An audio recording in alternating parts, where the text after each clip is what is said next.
Mamas, so I am back many months later since my first video where I was pregnant, and I showed you all how to check for diastasis recti, talk to you about what diastasis recti is, all that fun stuff. So now I am currently 8 weeks postpartum, and my little one is actually back there. So I wanted to come in and show you all where I am on my journey at 8 weeks postpartum with my diastasis recti, because I definitely had one while I was pregnant and had it postpartum. And I just want to show you all where I am checking myself for diastasis recti, and I want to show you how to check yourself for diastasis. All right, Mama, so a few things to note here when you're checking. You want to make sure that your pelvis is not tilting. You should not be tilting your pelvis back.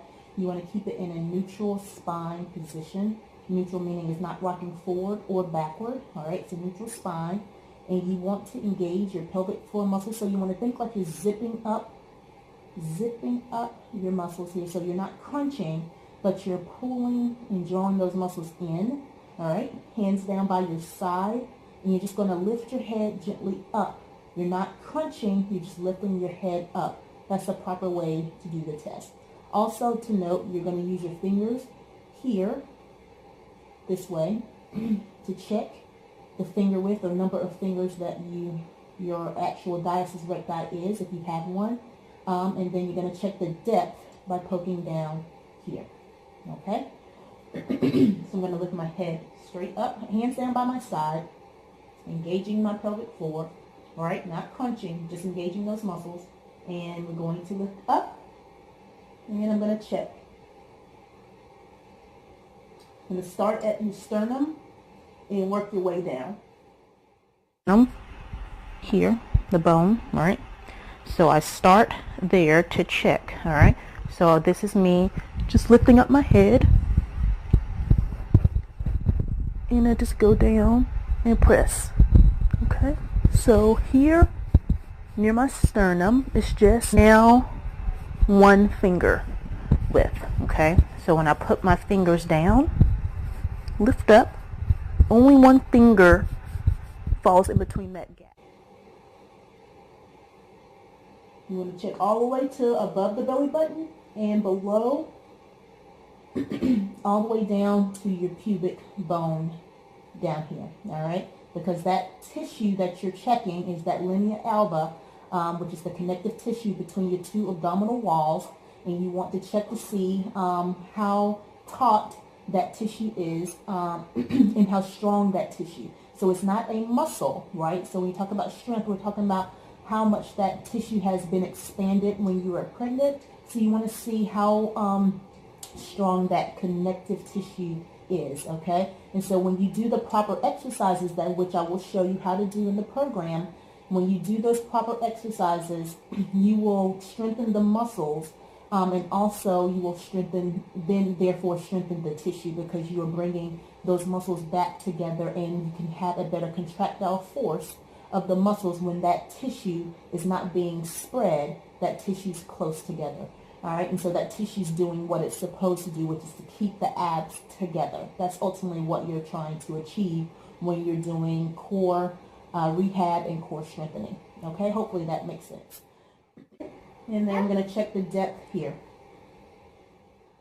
You're looking to see how far your fingers go in the hole. So mine goes in pretty far. Versus up here, not so much. Barely.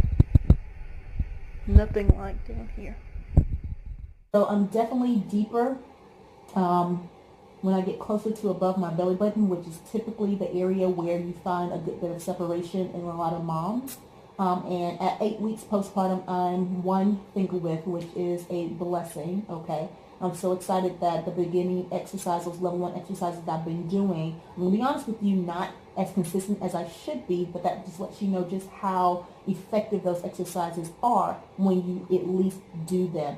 A lot of moms get discouraged and they don't do the exercise, or they stop doing exercises. I'm going to turn and talk to you all. They stop doing the exercises because we're so busy, right? I have a newborn just like you all do or did at some point. And so life is busy as a mom, okay? And so be encouraged that even if you don't do them every single day, something is better than nothing. And so I've not done any exercise up to this point, except for going to the gym maybe twice at this point, and that was to walk on the treadmill. And I did a very few exercises in my deep core strengthening exercises that I teach you all how to do. So be encouraged in that, because I like to bring you all along the journey with me, and I want you all to know the truth, right? And I want you all to see that in my own journey, 8 weeks postpartum, I didn't do this very consistently, but when I did it, it was effective. And the most effective way to prevent diastasis recti or to reduce it after you have a baby is to do these exercises while you're pregnant, okay? Learning how to engage those deep core muscles while you're pregnant, and when you're working out, if you can work out when you're pregnant, okay? So make note of that. I did those exercises then, and that's why I believe mine is only a finger width now at 8 weeks postpartum. But again, back at 4 weeks, it was more like three finger widths. And that was a little discouraging to me, but I said I'm going to do what I can. And I want to show others my journey to say I went from 3 fingers to 1 finger just doing those basic exercises. I did nothing else, okay? So be encouraged in that. So this is where we are. Again, hopefully, excuse me, that makes all the sense in the world. Hopefully. All right. So I'm checking the depth, and depth-wise, I'm going to about, I think about here around my belly button. Let me check again.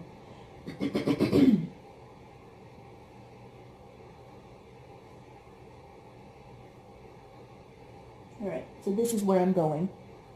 All right. Here. To this finger, to this line on this finger above my belly button. That's the depth. All right. And when it's taut, it should be maybe to no more than down here of how deep my fingers go in. So that's what I have to work on. So just because I have 1 finger width doesn't mean I've done the work and I'm ready to just start doing planks and push-ups and things like that, which are the exercises you want to hold off on, because it can cause more stress to the abdominal wall and to the connective tissue. You want to hold off on those exercises. So I'm not going to jump back into those exercises even though I have 1 finger width, because the depth of the, when I push in, checking for my diastasis recti, it goes in deeper than I would like for it to be, because that connective tissue is not strong. And that's where a lot of people mess up, is they think only 1 finger width and they're not checking the depth, and then they do those exercises and then all of a sudden they check again and they have 2 or 3 finger widths and they don't know why. Okay, so be mindful of that. So I'll be doing this program with you all, and I want you to see my progress so that you know that this program does work not just for yourself but on me, and I like to be able to share that journey with you all. So let's get to work.